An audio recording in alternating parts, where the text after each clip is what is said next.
लंबी चौड़ी बहू। ये प्रेम कहानी शुरू होती है दिल्ली से नोएडा जाने वाली बस में।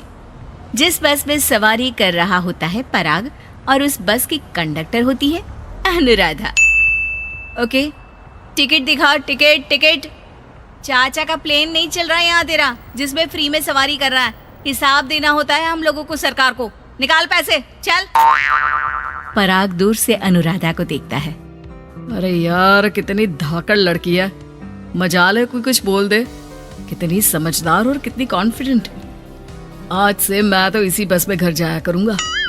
अब क्या था, भले पराग को घर जाने के लिए 10 बस छोड़नी पड़े, भले 20 किलोमीटर की यात्रा खड़े होकर पूरी करनी पड़े, लेकिन आने जाने का सिलसिला वो अनु की बस पर ही करता। एक दिन, ओह क्या करता है तू? हाँ, मैं नोटिस करती हूँ, देखता रहता है मुझे जब देखो तब। हाँ, वो मैं तुम्हें पसंद करता हूँ और शादी भी तुम्ही से करूंगा। हैं?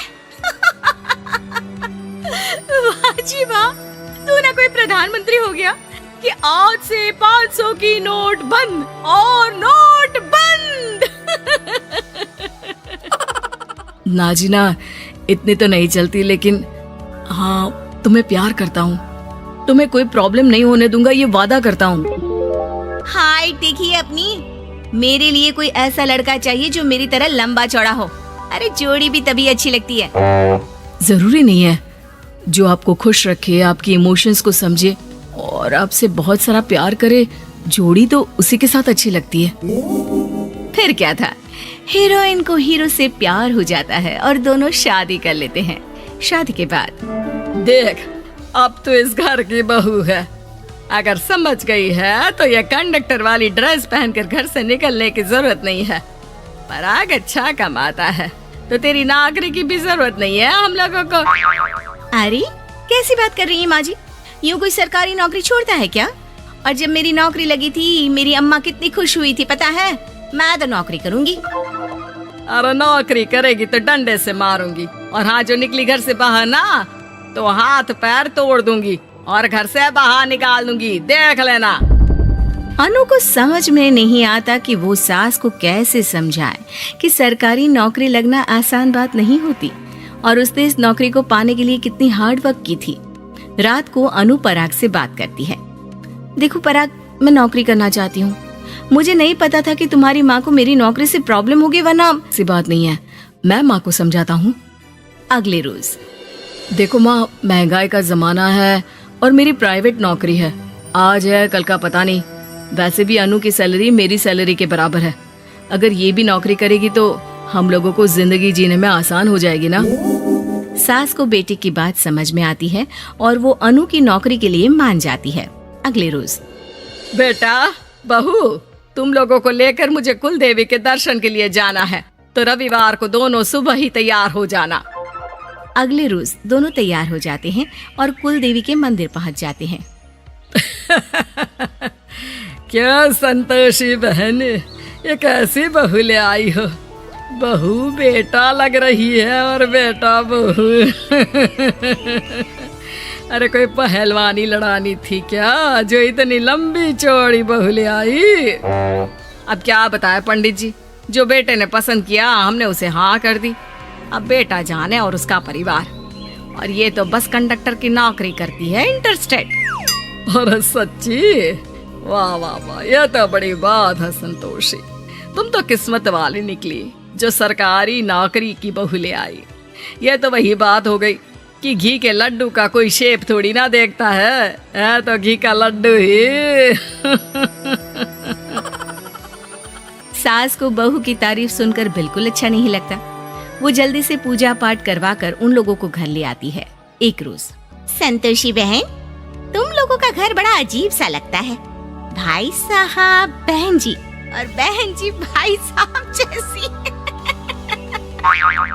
अरे बस किया कर, सरकारी नौकरी देखी तो हाँ बोल दिया, और इतना भी क्या, पैसे की चिंता। चलती हूँ, खाना बनाना है। क्यों, बहू नहीं बनाती क्या खाना?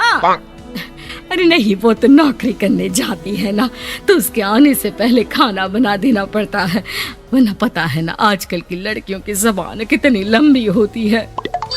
तेरी बहू की तो कुर्सी तोड़ने वाली नौकरी है, यहाँ बैठती है जैसे उठकर ऑफिस में बैठ जाती है, फिर क्यों थक जाती है कि खाना भी नहीं बना पाती।